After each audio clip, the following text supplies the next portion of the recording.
We are back. Terrell Thomas, These Urban Times in the building. Got the whole gang in the building with us tonight, gentlemen. And we are actually right now joined by a guest on the phone with us. Now, it's been dope. Me and his brother met not too long ago at a JBA event out here that took place in the Atlanta Gwinnett area. Got a chance to check out a lot of JBA action.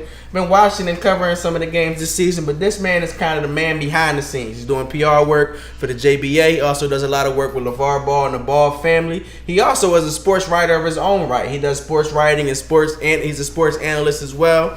Does a lot all over the nation, man. We appreciate you taking up your time, coming and chilling with us tonight. Mr. Brandon Williams, how you feeling? Well, I'm just trying to keep up with you, man. Nah. I appreciate that, but we all out here being great, man. What part of the world you in right now? Well, I'm in the North Cac area right now. Okay. So talk to me, man. How did you get involved with the JBA? You know, it's kind of crazy. You know, I like you mentioned, I have a site that I operate, Fresh Sports Talk, and a lot of the content that I was writing at the time was centered around the Ball family, and I was doing a lot of JBA stuff, and we just kind of linked up, and they liked my content, and, you know, we ended up talking, actually at the Atlanta tryout. I went down there and met up with them, and we just thought that it'd be a good fit for us to work together in some capacity. And, it started off with me, you know, possibly being somewhat of a writer, and then it kind of transformed into doing some PR work, like you mentioned, and then it ultimately led to me being one half of the broadcast team on the Facebook Watch platform. So it was just kind of a crazy, somewhat surreal how it all just kind of came together like that. So that's basically what ended up happening, actually. So talk to me about that as well. You know, God, as you mentioned, you say you try to keep up with me. I'm watching and trying to keep up with you. God keeps blessing us and giving us opportunities, and I know you probably see the same thing that I see. In a lot of these places, man, there aren't too many African American sports writers. We don't see many like ourselves. And I thought that was dope when we first met, that you're doing it live on Facebook, man. You know, all the games are broadcasted live. I love the setup. I love how you're breaking the game down. You and your partner. Forgive me for not knowing the gentleman's name. But talk to me and let me know just how that's been this season, actually calling the games live, being right there on the court, and being on Facebook Live. The most enjoyable part about it all, because like you mentioned, my partner, my main man, AB the Hero, he's actually in Denmark with the team. He's traveling with them for the international tour. But you know, we just had a great connection, great chemistry. And it was the first time either one of us had ever done any type of broadcasting, really live broadcast work like that. And you know, it was just fun. I mean, traveling around, we're getting to know the players and the coaches and just everyone involved with the JBA league. You know, it was definitely an experience that, you know, I can take and just, you know, talk for years about it. You know, and just really. It was really a great experience to be a part of. So, you know, I'm just happy that they saw enough in me to even trust me to be a part of that broadcasting team and do something of that magnitude. What has it been like working with LeVar Ball? Dispel the myths. You know, people have their myths of what they see on TV or what they may see on First Take, but it was dope. You know, you guys set up a dope interview for me to talk to LeVar, and we had a pretty dope conversation and whatnot, and I was able to see the other side of LeVar. But you're traveling with LeVar. You see him on a daily basis, talk to him on a daily basis, not only about sports, but about operations of the JBA. So how is it to work with LeVar Ball?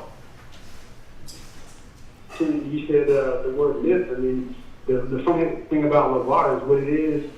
What you see is what you get with him. I mean, there is no show. There is no entertainment factor that he's trying to put on. I mean, all the crazy things and whatever else that he does and says, that's all him. That's all 100% authentic, which is the reason why I appreciated, you know, everything about how he went about his business.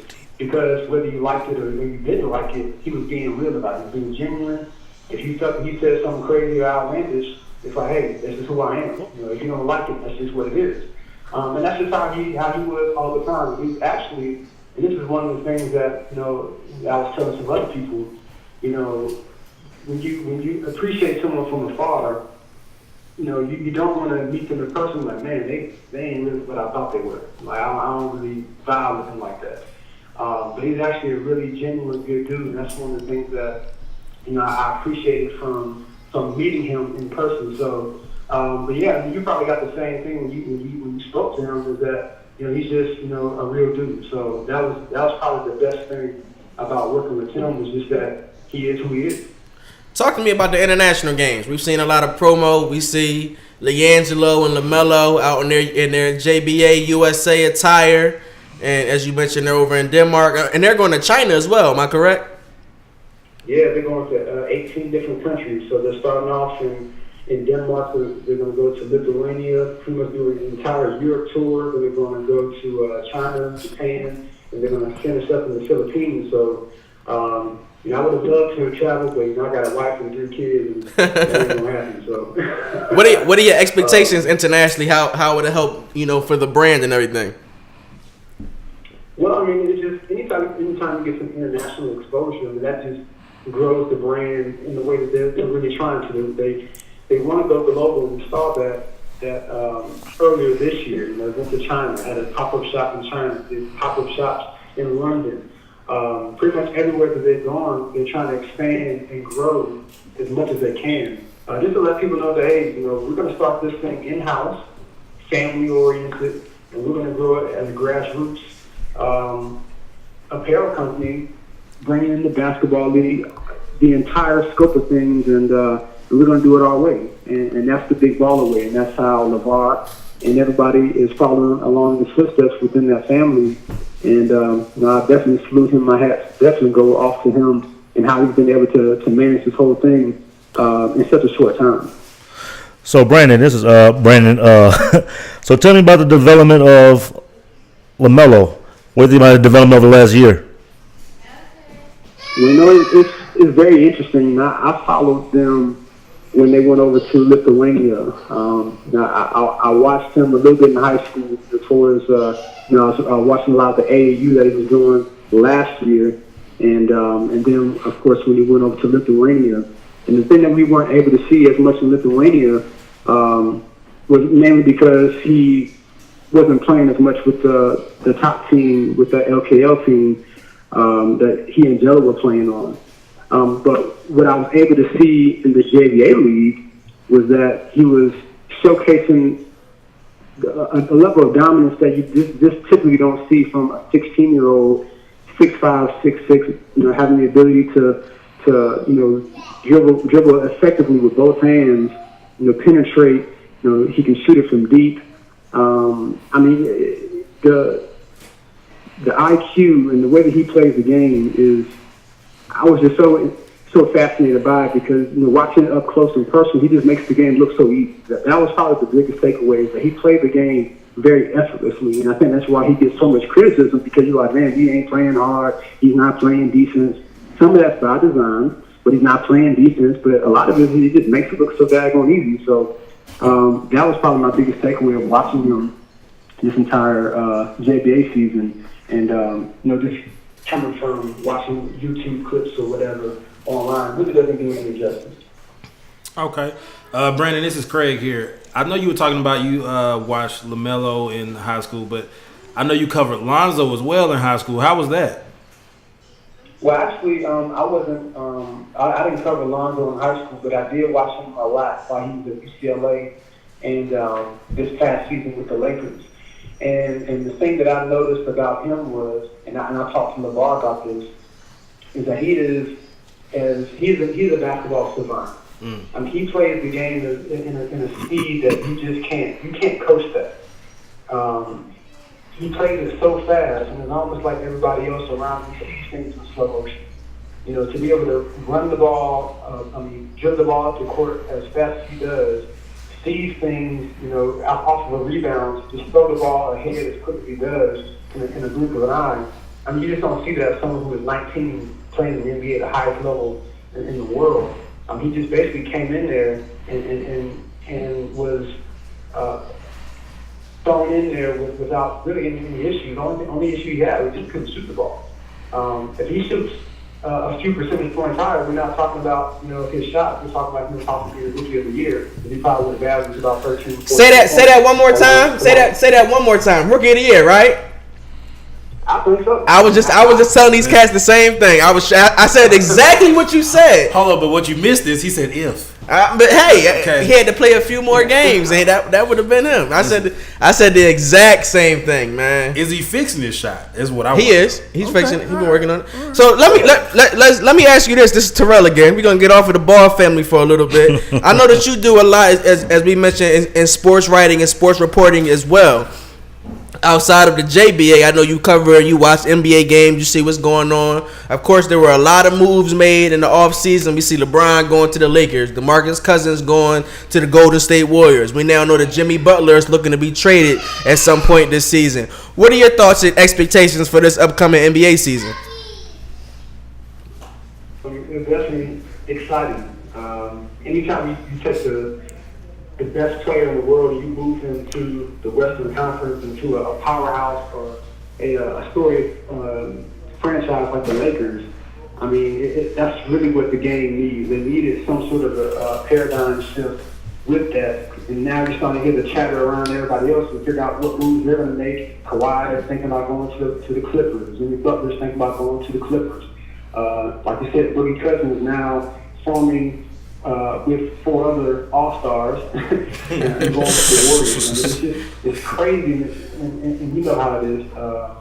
Y'all know how it is with anytime you get this early chatter leading up into a season, it just makes it even better. Especially, I feel, me personally, the NBA is starting to become, and it's going to take a while, but they're starting to get to that popularity that the NFL has had for so many years because of all these things that are going on that we've talked about. So this is big. So I mean, it can't get any bigger than LeBron going to LA.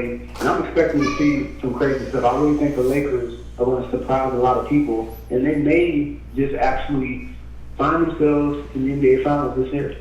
I think they'll make the Western Conference Finals. I think it'll be interesting. And once you get to that point, anything is possible. But I do strongly believe that we'll see, depending on how the seeding works out, of course, I do strongly think that we're going to end up seeing the Los Angeles Lakers, Golden State Warriors, Western Conference Finals. But if you had to pick a Rookie of the Year this season, you know, a lot of big names came in, or potentially future big names came into the NBA this year. Who you got as the Rookie of the Year this season? And give me your predictions on who you see coming out of the West, if it is the Lakers, and who you see coming out of the East to meet in NBA Finals. Oh man, out of the West, I have. That's a tough one. To me, it's either going to be the Lakers or the Warriors. Whoever wins that series is going to be in the finals. I don't think the Rockets. They just. I think they went down, in my opinion. Out of the East, it's probably going to be Philly. Toronto, I like those two teams. I'm sorry, Boston as well. That's a three-headed race as far as I'm concerned. And as far as Rookie of the Year, man, I might have to lean on y'all for that one. I might have to come back to you on that one. That's it. You got the Trey Youngs of the world out there, the Luka Doncic, Jared Jackson out in Memphis, Kevin Knox in New York. Oh, Kevin Knox. I do like Kevin Knox. I do as well. Kevin Knox will be a good player. I like Kevin Knox. I think the Knicks really finally got an actual steal from kind of being slotted in the draft and how far they seem to pick every year. So Kevin Knox might mess around and surprise some people. DeAndre Ayton, you can't really go wrong with him if you pick him. Luka Doncic, like you mentioned, I love his game.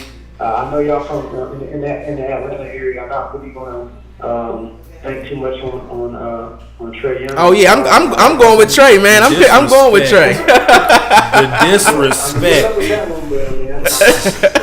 Y'all can roll if you want to. I think he's going to struggle a little bit starting off. I mean, you know, I think he'll pick it up as the year goes on, but I don't think it'll be enough for him to win Rookie of the Year. That's just my opinion. Okay. What else do you got shaking, man? What else do you have coming up as far as the JBA? What do you have coming up in your own world? Also, let our people know what you have going on and where they can check your material, your work at. Well, I'm just, I'm just trying to connect with, guys like yourselves and, continue to put out content. Working on a strategy to formulate, and grow my website. my personal website, but also one of the other things I'm involved in, I also own a publication that covers Alabama football. We've been doing that since 2007. Hey. We're the only black-owned publication that covers Alabama football. That's Touchdown Alabama Magazine, something we're very proud of. Being right there, in the mix with some of the big heavy hitters that have been covering Alabama football for years. So that's one entity that I'm a part of. And, I got some other things that are coming down the pipeline. You might just have to stay tuned for that. But I'm big on Twitter. You guys definitely ought to appreciate it if your listeners, follow me at Talking with Fresh. That's TALKINWITH Fresh, FRESH. Check my website out, freshsportstalk.com. And that's basically it, man. Man, I thank you so much for your time tonight. Before I let you go, we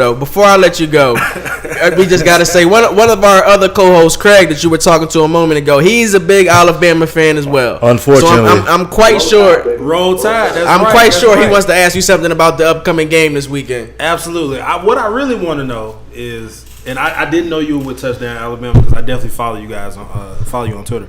But what I really want to know is, it's a 26.5 point spread. You think we're covering this weekend or what? Every time someone asks me about how Alabama is going to do this year, I really try not to answer a lot of questions. I feel like I'm going to jinx them. Because every time, I don't see Alabama losing. They're just going to blow everybody out this year. And it's really hard for me to dispute that based on what I've seen so far. I mean, I haven't seen this prolific type offense from them. Ever. In quite some time. Not in the Saban era. 56.7 points per game. Man. They're not going to keep that up, but they might average 45 for the season. I mean, it's going to be that crazy. So I've been telling them we're going to blow everybody out. So, hey, I won't be surprised. I won't be surprised. Because you either got to stop the run or you got to stop the pass. So you figure it out which one you want to do. If you poison, you're right. And see, I don't have a leg to stand on. I'm a Florida State fan. I like the Buckeyes. My dad is from Florida State, and my grandmama's from Ohio State. So growing up, those two teams I watched heavily. I root for the Buckeyes in my private hours, but I'm really a Seminole fan. And then our other co-host that shares your name, Brandon, he's an LSU fan. Exactly. So it's like Exactly. It's the only thing that matters right now. You might want to keep that to yourself. Yeah, you should. No. Hey. When last time y'all beat us? We're not talking about that right now, okay? It's a new season. It's a new season. Y'all say this every year. Hey, y'all look forward to something. You know who it's you a sound new like? I don't care. That's my house. Well, he ain't there no more. Exactly. So let's not say there no more. I'm okay. Brandon, one more time, give our followers your social media handles and let them know where they can check you out. Yes, sir. Talking with Fresh, TALKINWITH, Fresh, FRESH. That's both Instagram, mainly Twitter. I'm on for the most part. My website, Fresh Sports Talk. If you're an Alabama fan or SEC fan, whatever, either one, check out our modern publication, Touchdown Alabama Magazine. Social media is TV Alabama Mag. Definitely appreciate you guys having me on, and I enjoyed it. Man, thank you. We'll have to have you on again in the near future, man. Thank you very much for your time, and I'll be talking to you soon. Roll Tide. I would say appreciate it. Yeah, appreciate it. That once again was Mr. Brandon Williams. As you mentioned, you can check him out via social media. We still got a few more things to talk about, gentlemen. Still got a few more things to talk about. We're going to jump into some NFL news. There's a few things to talk about in the NFL. So check out this brief break. We'll be right back here. Sideline Stories presented by Live Hip Hop Daily in these urban times at the Live Hip Hop Daily studio in downtown Atlanta. Man.